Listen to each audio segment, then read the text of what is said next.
Hello students, I am Nalge ma'am from Shri Shivaji Vidya Mandir, Aundh. Today we are going to learn that autonomic nervous system. It is also called as a ANS.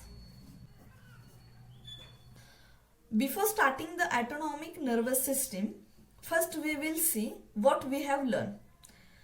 In a previous lecture, we have seen central nervous system as well as a peripheral nervous system. Now today we will see autonomic nervous system.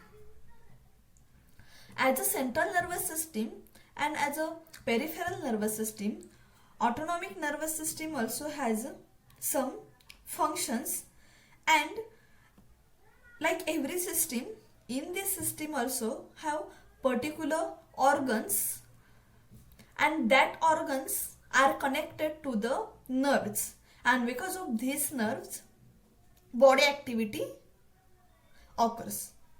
Basically students, in autonomic nervous system, impulses are transmitted from the central nervous system to the involuntary organs and smooth muscles of our body. Involuntary organs means cardiac muscle and smooth muscle, as well as glands also included. These organs and glands gets impulses from the central nervous system, and it regulates the activities of these organs and glands. So we already know two neurons get connected by a synapse, right? In two neurons there is a neurotransmitter bridge are formed, and this bridge is also called as a synapse. From this synapse, impulses transmitted, and these synapse have a autonomous ganglion. Autonomous means those ganglions are do their function itself. So there are two types of ganglion. First is the preganglionic neuron, and second is the postganglionic neuron. Preganglionic neuron means synapse which have a first ganglion, autonomous ganglion, is called as a preganglionic neuron, and postganglionic neuron is a particular neuron which is present at the axon, and that axon get extended from the autonomic ganglion, that is a preganglionic neuron, to the particular effector or a receptor organ. It is called as a postganglionic neuron. In a simply way, preganglionic neuron means a first autonomic ganglion, and postganglionic neuron means the second neuron which is extended from a particular axon. It's called as a postganglionic neuron. Now we will see the types of a autonomic nervous system. This system consists two types. First is the sympathetic nervous system, and second is the parasympathetic nervous system. First we will see sympathetic nervous system, and after that we will see parasympathetic nervous system. Basically, this sympathetic nervous system called as a thoracolumbar outflow. Why it is called as a thoracolumbar outflow? Because this system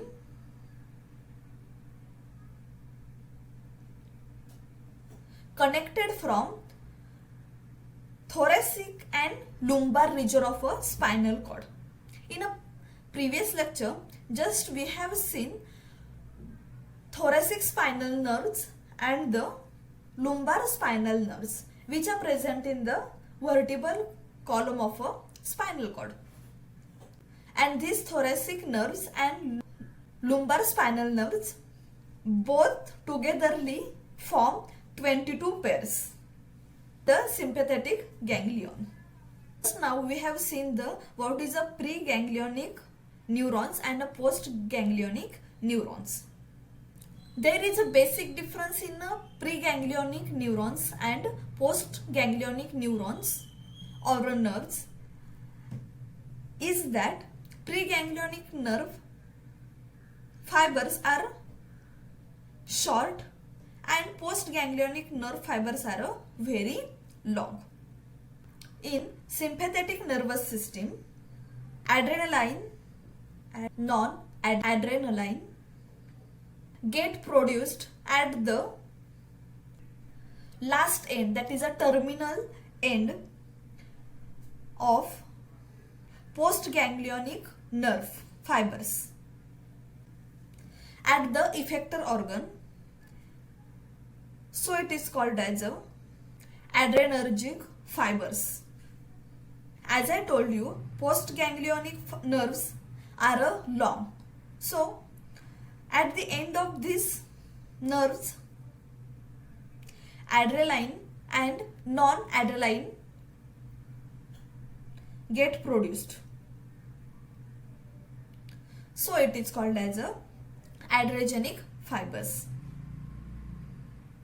And main function of this sympathetic nervous system are it controls the all body activities when we are excited or when we are in a angry mood, like in a mood of a fighting. At that time, emergency time, sympathetic nervous system work, and it controls our anger, our excitement, our reactions, etc. That's why it has a excitatory and stimulating effect on most organs of body, but digestive and excretory organs doesn't have this effect. Now we will see parasympathetic nervous system. Like sympathetic nervous system, parasympathetic nervous system also has another name, and it is also called as a craniosacral outflow. Why it is called as a craniosacral outflow? Because it consists cranial nerves, sacral nerves and spinal nerves togetherly, so it is called as a craniosacral outflow. In sympathetic nervous system, preganglionic nerves are very short and postganglionic nerves are very long, but in parasympathetic nervous system, preganglionic nerves are long and postganglionic nerves are short. That means in this parasympathetic nervous system, preganglionic nerves and postganglionic nerves exactly reverse to sympathetic nervous system. In sympathetic nervous system, adrenaline and non-adrenaline are produced, and in parasympathetic nervous system, acetylcholine is produced at the terminal end of the postganglionic nerve, so it is called as a cholinergic fibers because of it produces acetylcholine. And the main function of parasympathetic nervous system is it brings back all activities to normal. which are stimulated by sympathetic nervous system. For example, if you are in a angry mood or if you are very angry on someone, at that time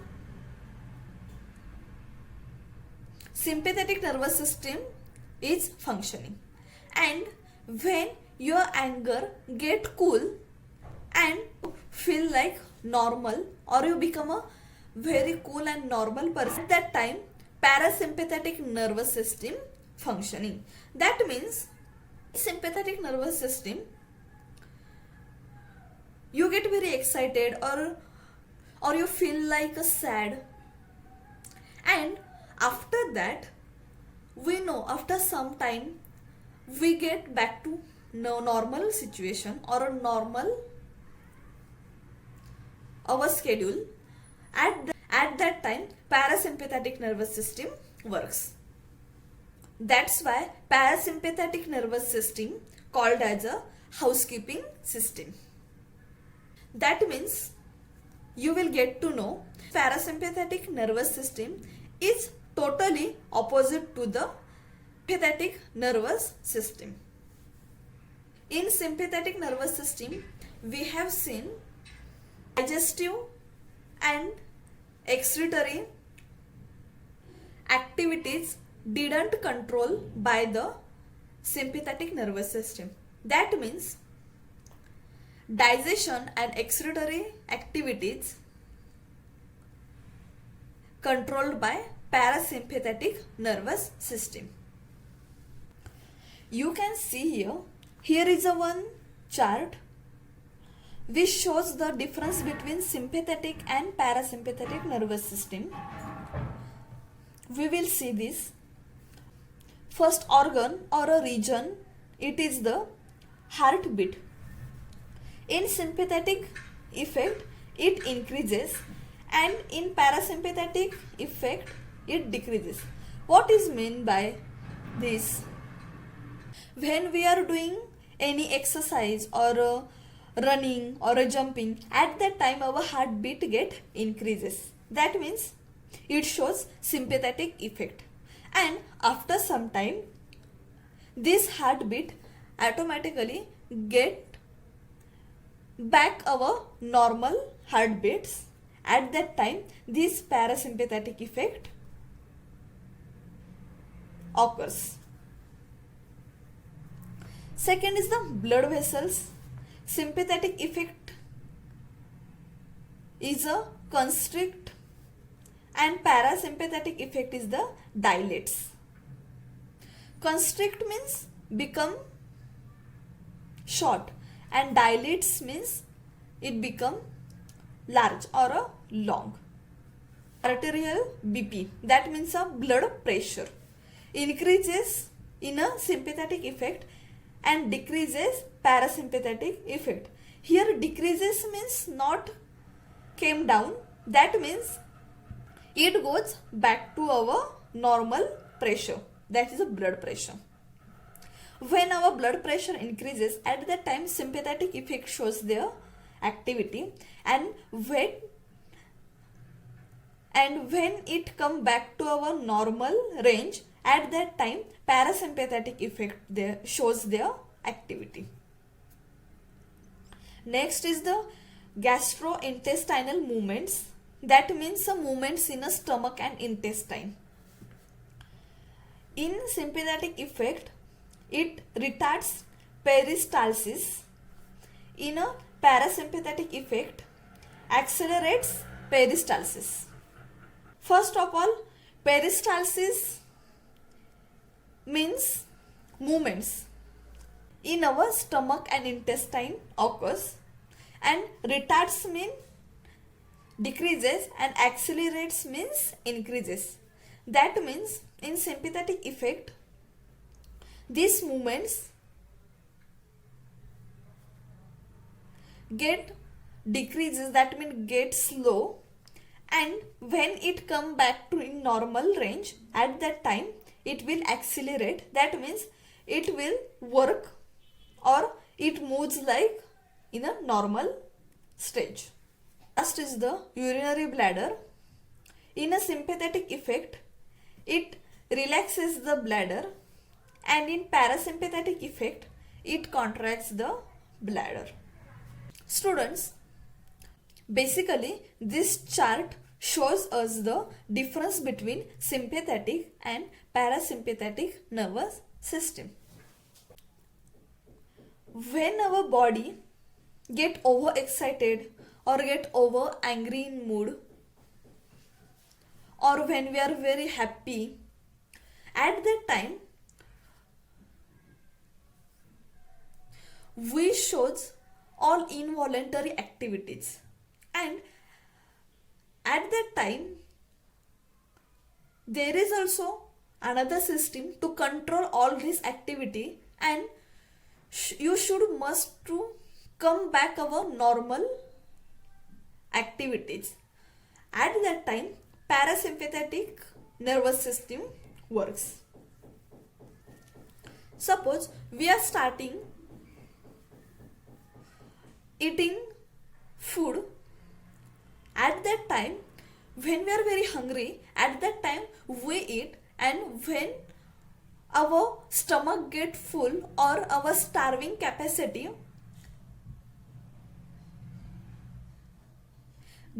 get completed, at that time we stop the eating. Why we stop the eating? Because of the parasympathetic nervous system. This nervous system shows their effect, and at that time we realize that our stomach get full. Now we are not going to eat anymore. This feeling or this realization comes from the parasympathetic effect, and when we realize that now I am very hungry and I want to eat something, at that time this excitement or this activity comes from sympathetic effect. Same effect will show in our anger, our happy moment, or our sad moment. At that time we loses our mind and we do anything what we want. At that time sympathetic nervous system works, and when we have to control these all activities, at that time parasympathetic nervous system work. Now we have seen all three types of a system. First is the central nervous system, and is the peripheral nervous system, and third is the autonomic nervous system. And all these system togetherly works for our body, and at that time our body does all activities with the help of neurons. So it is called as a nervous system. That means from the brain all nerves are get connected to all our body, like all organs of our body, and when impulses get transmitted and when it receives the signals, at that time our body works or all body activities occurs. So today we have ended the nervous coordination. In next lecture we will start chemical coordination. Thank you.